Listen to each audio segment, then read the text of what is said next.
पैसा डालते डालते डालते भैया डूबने का खतरा काफ़ी है। ये मैं आपको एक चीज़ बता दूं, 1974 से कंपनी वर्क कर रही है रामा स्टील ट्यूब। जब बड़े बड़े लोग बड़ी बड़ी अपने लॉस को झेलते हैं, वो क्यों झेलते हैं? क्योंकि वो पैसा उनका अपना होता है।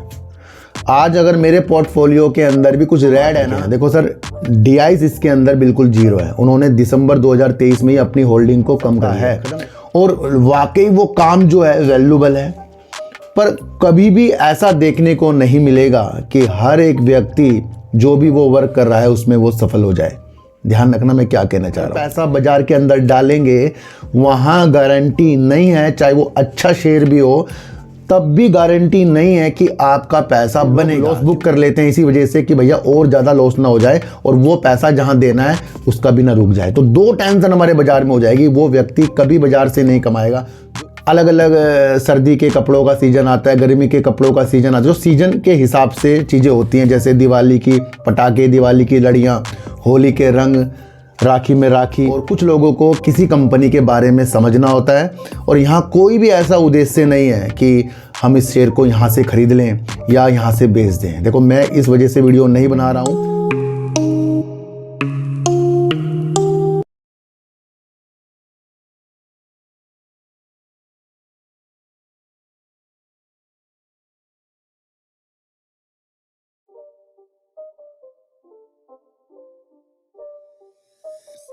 नमस्कार, मैं स्वागत करता हूं आपका अपने ही चैनल पर जिसका नाम है सार्थक बाजार से।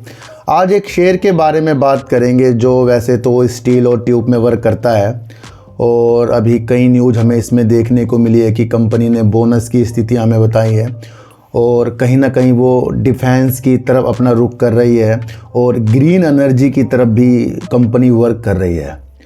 उस कंपनी का नाम है रामा स्टील ट्यूब्स। इसके ऊपर काफ़ी लोगों ने कहा कि सर इसका थोड़ा सा विस्तार के तौर पर हमें इसका काम समझाइए और आगे कंपनी क्या करने जा रही है और क्या इसका फंडामेंटल है, हमें समझना है। देखो सर, आज विशेष तौर पर रामा स्टील के बारे में पूर्णतया बात करेंगे और मैं इस उद्देश्य से वीडियो बना रहा हूँ कि जो भी सारी चीज़ है सारी गूगल में है ना। जो भी मैं अगर आपको बताऊं, इसका रिजल्ट बताऊं, वो भी आपको स्कैनर में देखने को मिल जाएगा। और जितनी भी कंपनी की परियोजना है, कंपनी वर्क कर रही है, वो सारी की सारी आपको गूगल में देखने को मिल सकती है। वो आप भी खुद देख सकते हैं। तो मैं वो चीज़ ला रहा हूँ जो कुछ लोग खोज नहीं पाते और कुछ लोगों को किसी कंपनी के बारे में समझना होता है। और यहाँ कोई भी ऐसा उद्देश्य नहीं है कि हम इस शेयर को यहाँ से खरीद लें या यहाँ से बेच दें। देखो, मैं इस वजह से वीडियो नहीं बना रहा हूँ, बल्कि मैं वो दिशा दिखा रहा हूँ कि अगर आपको दिल्ली जाना है तो दिल्ली की ट्रेन किस टाइम चलती है, कहाँ से चलती है ना, कितनी दिल्ली की ट्रेन है, दिल्ली की ट्रेन में कितने डब्बे हैं, तो वो समझ गए ना। वो विस्तार समझा रहा हूँ, बल्कि ये नहीं समझा रहा हूँ ड्राइवर आपको किस तरीके से कितनी देर लेट ले जाएगा, कब ले जाएगा। ये मेरी कोई भी प्रेरणा नहीं है। मुझे सिर्फ ये बताना है कि आपको सिर्फ काम समझना है। तो रामा स्टील ट्यूब्स का आज आपको विस्तार में काम समझना है। देखो सर, एक चीज़ मैं आपको और बता दूं, मुझे बड़ा ये भी आश्चर्य होता है कि जब हम किसी काम के लिए कहीं से पैसा उधार ले लें या जो भी हम काम कर रहे हैं उसमें पैसा आसानी से मिल सकता है और वाकई वो काम जो है वैल्यूबल है, पर कभी भी ऐसा देखने को नहीं मिलेगा कि हर एक व्यक्ति जो भी वो वर्क कर रहा है उसमें वो सफल हो जाए। ध्यान रखना मैं क्या कहना चाह रहा हूँ। थोड़ा सा विस्तार में अगर मैं आपको समझाऊँ कि जैसे कि आम का सीज़न आता है, सेब का सीज़न आता है, अलग अलग सर्दी के कपड़ों का सीज़न आता है, गर्मी के कपड़ों का सीज़न आता है, जो सीज़न के हिसाब से चीज़ें होती हैं। जैसे दिवाली की पटाखे, दिवाली की लड़ियाँ, होली के रंग, राखी में राखी। इस तरीके से जो भी चीज़ सीज़न के हिसाब से आती है, टाइम के अनुसार आती है, उसके अंदर अपनी कमाई के जरिए हर एक व्यक्ति जो उस बिजनेस से जुड़ना चाहता है वो देखता है। अब वो जब बाजार से कुछ पैसा उठाता है तो उसको ये नहीं पता कि भैया जो मैं पैसा उठा रहा हूँ इससे जो मैं बिजनेस करूँगा मुझे कितना फ़ायदा हो सकता है, कितना लॉस हो, उसे कुछ नहीं पता। क्योंकि अगर किसी ने एक बाग को सीजन में ठेका ले लिया तो वो उसे पता है कि भाई छोटे छोटे आम आ रहे हैं और वो परिकल्पना करता है कि भैया ये आम जब बड़े हो जाएंगे तो उसका 2 लाख का अगर उसने ठेका लिया है तो कहीं ना कहीं उसके पैसे डबल हो जाएंगे और वो इसको और ज़्यादा भी कमाई कर सकता है। उसके अंदर उसकी लेबर होगी, खाद होगी, बहुत सारी चीज़ें होती हैं।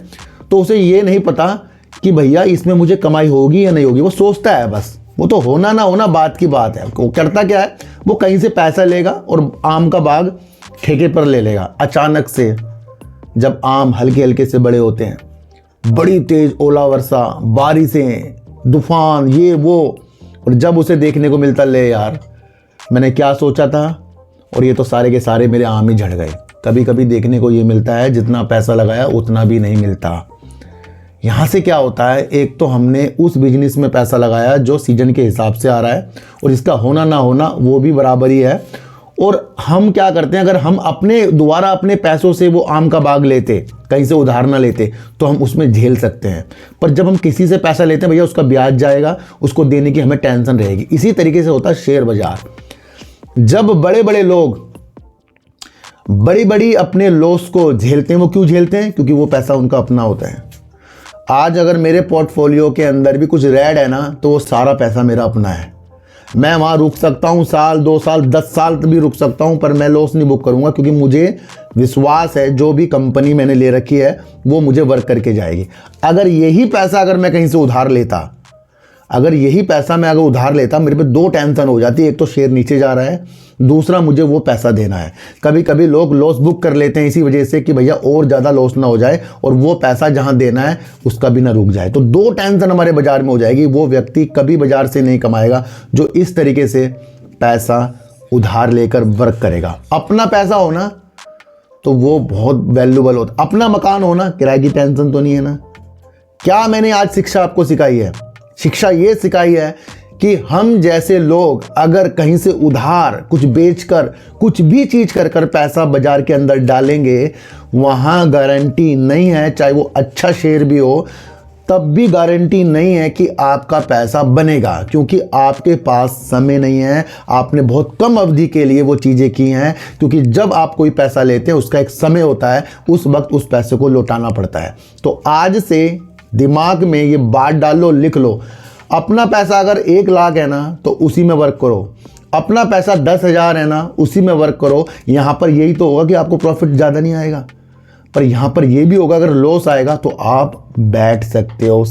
आधे लोग बाजार के अंदर क्यों विफल हैं? क्योंकि जिन भी शेयरों के अंदर वो अपनी एंट्री बनाते हैं, वो उनमें उनका अपना पैसा खुद का ज़्यादातर नहीं होता और वो उस लॉस को, उस टेंशन में रहते हैं और पूरा दिन उनका प्रॉब्लम में जाता है। तो पहला सबक बाजार के अंदर, सच में कह रहा हूं मैं आपको, ये बहुत महत्वपूर्ण मैंने आज आपको बात बताई है। मैं ऐसे नहीं किसी चीज़ की वीडियो बनाता, मैं आपको बता दूं। मैं अगर एनालाइज अडानी ग्रुप में कर रहा हूं तो तथ्यों के अनुसार, फैक्ट के अनुसार कर रहा हूं। अगर आज रामा स्टील में वीडियो बनाऊंगा, न्यूज के आधार पर बनाऊंगा, खरीदने बेचने के आधार पर नहीं। मेरा पहला मकसद यही है कि हमारा अपना पैसा बाजार में अगर है हमारे पास तो लगे, वरना दूर होकर देखो। सही बता रहा हूं मैं आपको, आप अपनी स्थितियां अपने आप अच्छे कर सकते हो। मैंने कई बार देखा है कुछ लोग अपने दोबारा ही अपनी स्थितियों को खराब करते हैं। तो हमें महत्वपूर्ण ये हो गया अपनी टेंशन को दूर करना, और वो तभी होगा जब हम बाजार के अंदर उस विधि से काम करेंगे कि भैया इन्वेस्टमेंट है, अपना पैसा है, कम भी हो रहा है, समय दूंगा, समय के अनुसार आगे बढ़ूंगा। बाजार से जीतने की कोशिश बिल्कुल भी ना करो, और संयम से अगर जीत सकते हो तो जीत जाओगे, वरना कहीं से पैसा डालते डालते डालते भैया डूबने का खतरा काफ़ी है। ये मैं आपको एक चीज़ बता दूं, 1974 से कंपनी वर्क कर रही है रामा स्टील ट्यूब। ये स्टील के पाइप, स्टील के ट्यूब में वर्क करती है, और इस तरीके से काम जो स्टील ट्यूब में करती है और अलग संरचना में भी ये कंपनी वर्क करती है। देखने को ये कंपनी के द्वारा हमें मिला है कि कंपनी अपने विस्तार की हर एक योजना न्यूज के द्वारा हमें बताती जाती है, चाहे वो राइट इशू के माध्यम हो या फिर 7 साल में तीसरी बार इसने जो बोनस की स्थितियां बताई हैं उसके द्वारा हो। तो ये 7 साल में 3 बार बोनस कंपनी दे चुकी है, राइट इशू भी कंपनी ला चुकी है, और कंपनी का अगर हम काम देखें, लाजिमी उस चीज़ के लिए है जहां पर ये बढ़ोतरी अपने विदेश के बाजार को, यानी कि वैश्विक स्तर पर और अपने देश की घरेलू स्तर पर अच्छा खासा वर्क कंपनी करती है। कंपनी करीब 300 से ज़्यादा शहरों में, 17 से ज़्यादा राज्यों में और केंद्र शासित प्रदेशों में इसका वर्क है।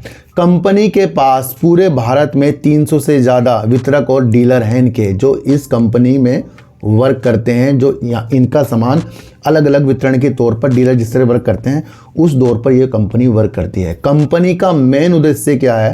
कंपनी का मेन उद्देश्य है वैश्विक स्तर पर अपनी पहचान को ज़्यादा से ज़्यादा बनाना।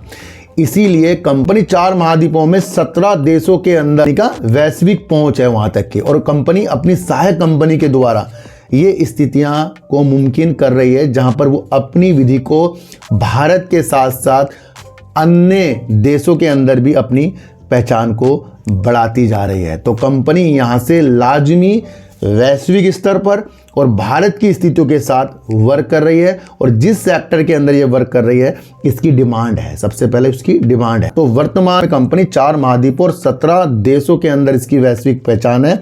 अगर इसकी हम ग्राहक की बात करें, अगर हम इसके इंडिया के ग्राहक देख लें तो भैया वैल्यूबल हैं। सेल जो स्टील में वर्क करता है, गेल जो गैस में वर्क करता है, और आपको एयरटेल जो टेलीकॉम सेक्टर में वर्क करता है। दूसरा आपको बीएसएनएल, ये भी टेलीकॉम के, एलएनटी इंफ्रास्ट्रक्चर की कंपनी है ना, और टाटा और अशोक आदि प्रमुख इसके कस्टमर हैं। कितने बड़े बड़े कस्टमर हैं इसके? SAIL, GAIL, Airtel, BSNL, LNT, Tata group और इसका अशोक लीलैंड, सब जो कंपनियां हैं सारे अच्छे वर्क करती हैं। और इसके ग्राहकों में जब इतने बड़े बड़े नाम शामिल होंगे तो वाकई कंपनी मजबूती की तरफ तो अपना वर्क कर ही रही है। मैं आपको फिर बता रहा हूं, मैं इसके वो चीज़ें आपको बता रहा हूं जो चीज़ें कोई और नहीं बताएगा। मैं यहाँ खरीदने बेचने की स्थिति से वीडियो बिल्कुल भी नहीं बना रहा हूँ, इस चीज़ को आप समझ कर चलना। तो रामा स्टील की आगे की रणनीति क्या है, आगे का फोकस रामा स्टील का क्या है? वित्त वर्ष 2023 में कंपनी ने अपनी क्षमता में करीब 30,000 मैट्रिक टन को जोड़ा, जो इसके घरेलू और वैश्विक बाजारों की आपूर्ति करने के लिए लाभदायक साबित हो रहा है। कंपनी बता रही है कि वित्त वर्ष 2025 में कंपनी करीब 3,94,000 मैट्रिक टन अपनी क्षमता को जोड़ लेगी। तो यहां से कंपनी ने अपनी क्षमता को वित्त वर्ष 2025 तक करीब 3,94,000 MTPA की क्षमता जोड़ने की स्थितियों के साथ, बनाने की स्थितियों के साथ हमें बताया, जो एक वैश्विक स्तर के साथ अच्छे अपनी छलांग और भारत की स्थितियों के साथ भी अपनी रणनीति के साथ वर्क करने की स्थितियों को दर्शाता है। दूसरा अगर मैं बात करूं तो कंपनी का फोकस एक जगह और हो रहा है। सिटी गैस डिस्ट्रीब्यूशन, जो आपको पता ही है जिस तरह से गैस के वितरण कंपनी करती है, पाइप के द्वारा भी कंपनी आजकल गैस आपके घर में देखने को मिलती है, तो वहाँ पर भी कंपनी अपनी आपूर्ति की स्थितियाँ, और सोलर एनर्जी की तरफ भी कंपनी अपनी भागीदारी की स्थितियों को देख रहा है। एक बात कंपनी ने और बता दी है, क्योंकि ये सरकारी क्षेत्र की तरफ भी अपनी स्थितियों को मजबूत करने की उपलब्धता के द्वारा बढ़ता जा रहा है। कंपनी ने एक चीज़ और कहा है कि 3,94,000 जो इसकी मैट्रिक क्षमता होगी उसका 25%, ध्यान से सुनना सर, कि 3,94,000 वित्त वर्ष 2025 में ये अपनी क्षमता को जो करेंगे उसका 25% ये समर्पित किसे करेंगे, यानी कि इसके अंदर से 25% ये सरकारी सेक्टर की तरफ। बहुत बड़ी बात बता रहा हूं कि 25% इसके अंदर से ये सरकारी सेक्टर की तरफ अपनी चीज़ों को देखेंगे। और आपको पता है कि सरकारी कंपनियां देश के अंदर मोदी जी की चीज़ों के साथ आगे बढ़ने की स्थितियों के साथ हैं। वैसे इसके ग्राहकों में सेल, गेल, ये तो बीएसएनएल आपको देखने को ही मिल रहे हैं, है ना। तो 25% ये अपनी क्षमता का करीब इस सेक्टर की तरफ, सरकारी तरफ अपनी दिमाग को लगा रही है, जो ये चीज़ ऐसी दर्शा रहा है कि हाँ भाई वैल्यूबल स्थितियों के साथ आगे की तरफ चलता जा रहा है।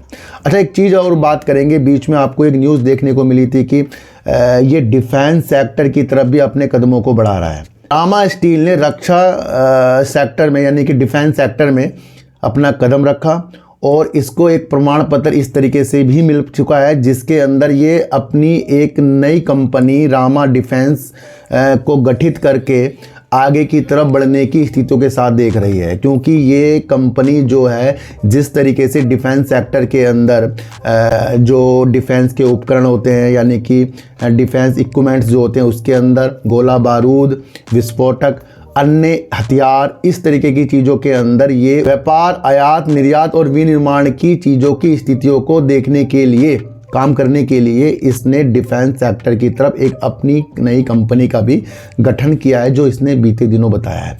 बीच में एक न्यूज़ और हमें देखने को मिली, वो बहुत महत्वपूर्ण न्यूज़ थी, क्योंकि इसने एक कंपनी के साथ जो साझेदारी की है ओनिक्स के साथ, वो उनकी सोलर परियोजना के लिए रामा स्टील जो हस्ताक्षर किए हैं यानी कि साझेदारी की है, तो वो ग्रीन एनर्जी की तरफ इसके कदमों को दिखा रहा है, जहां पर ये उनकी जो भी परियोजना होगी उसके अंदर स्टील की जो संरचना होती है उसका वर्क रामा स्टील की स्थितियों के साथ ही आएगा। तो ये वो सारी स्थितियां हैं जो हमें समझना पड़ेगा कि डिफेंस की तरफ ये कंपनी बढ़ने की स्थितियों के साथ इसने बताया, दूसरा ग्रीन एनर्जी की तरफ कंपनी ने बताया, और अपनी क्षमता में से जो जो इसने बताया वो सारी की सारी रणनीतियां मैंने खंगाल खंगाल के आपके सामने रखी है। देखो सर, किसी भी कंपनी को जानना पहचानना बहुत ज़रूरी होता है। काम तो बाद में होगा जब हम किसी के बारे में जानते हैं। अगर जब हम किसी की कंपनी के बारे में नहीं जानेंगे, नहीं समझेंगे और बिना किसी के सोचे समझे हम वर्क कर देंगे तो लाजमी कहीं ना कहीं हमें पछताना पड़ेगा। कुछ ऐसे माइंड वाले लोग होते हैं कि भले ही वो कंपनी छोटी हो या बड़ी हो, उसकी ऐसी विशेषताओं को वो खोजते हैं, उसको लिखते हैं कि भैया ये कंपनी ये कर रही है, इसकी ये मंशा है, और कितने समय इसके अंदर वो दे सकते हैं। क्योंकि किसी भी कंपनी के अंदर निवेश करने से पहले हमें लाजमी ये सोचना है कि भैया हमारे पास समय कितना है, क्योंकि ये है बोनस भी दे चुका है कंपनी, शेयर इसका इस टाइम 12 रुपये करीब का भी चल रहा है। तो ऐसे छोटे छोटे शेयर में जिसका काम अच्छा भी हो, जिसकी प्रेरणा भी अच्छी हो, तो उसमें बहुत साल जाते हैं, क्योंकि छोटे शेयर के अंदर ऑपरेटर अपनी मंशा को बना लेते हैं, और जब वो शेयर ऊपर नहीं जाता तो हम जैसे आप जैसे लोग दिल इसलिए तोड़ते हैं कि शेयर ऊपर नहीं जा रहा है। आपको इसका सारा काम पता लग गया पर शेयर ऊपर नहीं जा रहा है। बस यही एक ऐसी चीज़ है जो हमें शेयर बाज़ार से अलग करती है, क्योंकि हमारे सोचने की चीज़ें बड़े बड़े लोगों के साथ बिल्कुल भी नहीं है। क्योंकि हम सोचते हैं शेयर नीचे जा रहा है, शेयर नीचे जा रहा है, शेयर ऊपर जा रहा है। ये दो अवस्था आपकी और मेरे लिए सबसे घातक है, जहां पर कुछ दिन हम किसी शेयर के अंदर लोअर सर्किट और कुछ दिन उसी शेयर के अंदर हम अपर सर्किट जो देखकर मुस्कुराते और रोते हैं। ये दो अवधि ही हमारी बाजार के अंदर सबसे नेगेटिव है। ये दो ही चीज़ हमें कभी कमाने नहीं देगी, क्योंकि ये दो ही चीज़ हर बार रोजाना बाजार में होती है। इसी दो भाव के अंदर, ऊपर का भाव नीचे भाव के अंदर, हमारे जो अंदर का भाव है वो हमें पनपने नहीं देता। वहाँ से हमें इन्वेस्ट के तरीके ही नहीं आते हैं, क्योंकि जब बाजार बड़ी तेज़ी के साथ नीचे गिरे वहीं पर हमारे हृदय टूट जाएंगे, और जब बाजार बड़ी तेज़ी के साथ ऊपर की तरफ जाए वहाँ पर हम खरीदने के लिए उमड़ेंगे। तो ये दो चीज़ों में कंट्रोल करो। सबसे पहले काम समझो, समय अगर आपके पास है, समय सबसे महत्वपूर्ण है बाजार के अंदर, वरना किसी को तो पता ही नहीं कल क्या होगा। किसी को क्या पता है भाई कल क्या हो सकता है। जैसे अडानी ग्रुप के अंदर एकदम से जो न्यूज आई, पता था किसी को? नहीं पता था। अधिकतर तो अडानी ग्रुप को नहीं पता होगा ये चीज़ें, पर होगी ना वो चीज़ अचानक बाजार के अंदर इफेक्ट डाला था ना उसने। तो यही वो शेयर बाजार है कि अगर छोटा शेयर है तो जरूरी नहीं कि वो जल्दी रॉकेट बनेगा, और जब भी छोटा शेयर कभी रॉकेट बनता है और अचानक से जल्दी से रॉकेट बनता है तो वो फिर वो नीचे भी आता है। इसलिए बाजार के अंदर समय देना आपको बहुत इम्पोर्टेंट है। आज कहीं ना कहीं आप लिख लीजिए, मैं आपको फिर बता रहा हूँ कि छोटा शेयर इसलिए हमें अच्छा लगता है कि उसके अंदर कम पैसों में ज़्यादा शेयर आते हैं। बड़ा शेयर इसलिए बेकार लगता है कि आपको लगता है वो तो काफ़ी ऊपर चला गया और मैं उतने पैसे लगाऊँ मेरे को उतने शेयर नहीं आएंगे। हम अपने पोर्टफोलियो के अंदर अगर छोटे शेयर की एक गुलदस्ता सा बना दें और उसे देखकर अगर हम खुश हो रहे हों तो लाजमी ये तो धोखा ही होगा अपने साथ। छोटा शेयर करामात तो करेगा, पर समय 2 साल 5 साल 10 साल 15 साल 20 साल, क्या HDFC बैंक जो भी शेयर उस वक्त नीचे थे क्या वो एकदम से इस लेवल पर मिले हैं? कितने साल है? उतने साल हैं। काम को पहचानना चाहिए आपको। जब हमारा आज का समय है तो उस वक्त हमें काम पहचानना है। इसी काम की उपलब्धि तब हमें नजर आएगी जब कई साल बीत जाएंगे, क्योंकि उन साल बीतने के दौरान बहुत से लोग इसमें एंट्री करेंगे, बहुत से लोग एग्जिट करेंगे, बहुत से लोग प्रॉफिट कमाएंगे, बहुत से लोग लॉस कमाएंगे और बहुत से लोग बैठे रहेंगे। हर एक शेयर के अंदर होता है। और अगर सारे शेयर को मल्टीबैगर होना होता है तो कोई भी शेयर आज 2000 5000 10,000 से नीचे ना होता, फिर तो 2-5 रुपए के शेयर ही ना होते। अगर सबको मल्टीबैगर बनना होता फिर तो वो चलता ही रहता। उस स्थितियों से बाजार को समझो कि हम यहाँ व्यापार कर रहे हैं, इन्वेस्टमेंट कर रहे हैं और दूर के लिए कर रहे हैं, और इसी दौरान और कुछ लोग इंट्राडे भी इन शेयरों में कर रहे हैं।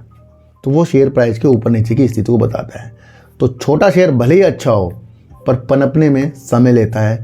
और आज मैंने आपको जो भी चीज़ रामा स्टील के बारे में बताई है, परख के बताई है, चीज़ों के अनुसार बताइए, जो चीज़ है वो बताइए। कोई भी एक्स्ट्रा चीज़ बिल्कुल भी नहीं आपको बताई है जिससे आपको लगे नहीं भैया ये तो था ही नहीं।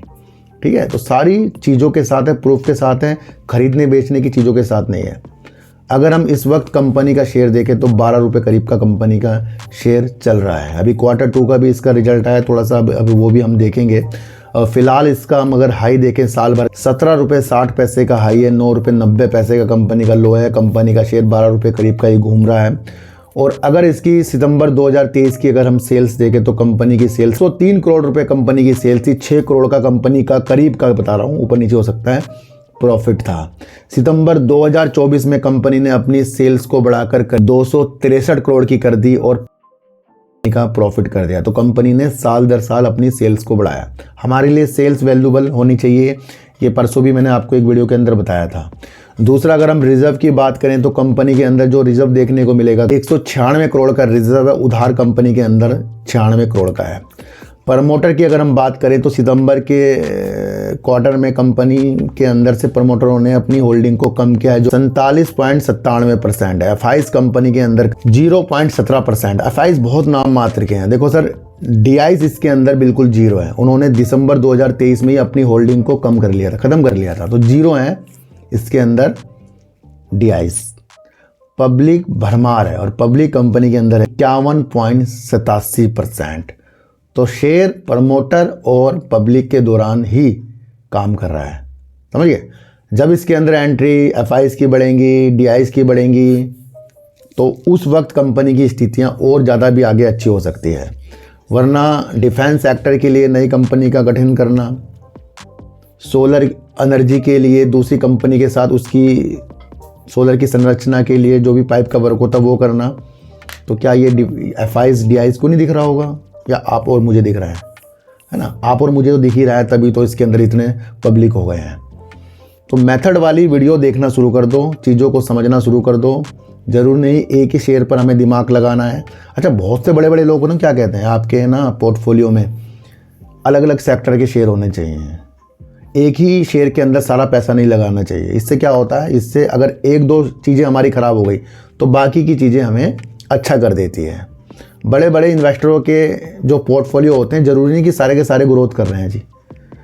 अगर सारे के सारे ग्रोथ कर ले कोई भी इन्वेस्टर के, तो वो तो सबसे अमीर हो जाए। बड़े बड़े इन्वेस्टर बहुत मामूली तरीके से वर्क करते हैं, और वो है साधारण तरीके से काम को समझना और रोज़ के उछाल और गिरावट में नहीं बिल्कुल भी आना। तो पब्लिक ज़्यादा है, उस स्थिति को समझिए। शेयर छोटा है, काम अच्छा है, उस स्थिति को समझिए। समय आपके पास है, वो स्थिति को समझिए। सारी एनालाइज आपके सामने, उस स्थितियों को समझिए। किसी को भी खरीदने बेचने की सलाह नहीं है, इस स्थितियों को भी आपको समझकर चलना पड़ेगा। आइंदा आपको फिर बता रहा हूँ, किसी के टिप्स में काम करना, किसी की चीज़ों में काम करना छोड़ दो। एनालाइज उस हिसाब से करो कि हम एक सच्चे हैं। अपना शेयर बाजार के अंदर अपना पैसा लगना चाहिए। उधार का पैसा हमें पल पल मार के जाएगा, क्योंकि एक तो शेयर कम हो जाएंगे और दूसरा ब्याज हमारे ऊपर जो भी चढ़ेगा वो भी हमें देना पड़ेगा। तो अपने हाथों में ही अपनी सुरक्षा है, इसको आपको लेकर चलना पड़ेगा। आज की वीडियो जो मैंने बनाई है मोटिवेशनल है, चीज़ों को समझने वाली है, फंडामेंटल के अनुसार है, सारी चीज़ें गूगल में है, पर प्रस्तुत मैंने आपके लिए की है। ये कैसी लगी एक बार मुझे बता देना। तो सर, आपको अगर अपनी डीओबी दिखानी है, डेट ऑफ बर्थ दिखानी है, तो आप मेरे दूसरे चैनल पर आ सकते हैं, जो मैंने न्यूमरोलॉजी पे आधारित चैनल एक बनाया है, डीप सर 6। वहाँ पर अपनी रियल डेट ऑफ बर्थ बता दीजिए, क्योंकि कभी कभी क्या होता है, कोई लोग आधार कार्ड की बता देते हैं या डॉक्यूमेंट्स की बता देते हैं, तो वो वर्क नहीं करती। तो जिसके पास ओरिजिनल डेट ऑफ बर्थ हो वही संपर्क मेरे से कर सकता है, और वहाँ से स्थितियाँ उनकी और निखरने की चीज़ों के साथ हम वर्क करेंगे, और डेट ऑफ बर्थ में क्या कमी है उसकी भी हमें खोज करेंगे। तो डीप सर 6 में आना है। फिर कह रहा हूँ, खरीदने बेचने की सलाह मेरे चैनल पर बिल्कुल भी नहीं है। तो सर, चीटी को आटा दीजिए, गाय को रोटी दीजिए, और अपने बच्चों को ज़्यादा से ज़्यादा प्यार कीजिए, क्योंकि बच्चे ही आपकी मासूमियत से किस्मत पलटेंगे। तो फिर मिलेंगे आपसे नई वीडियो के साथ, जब तक के लिए नमस्कार।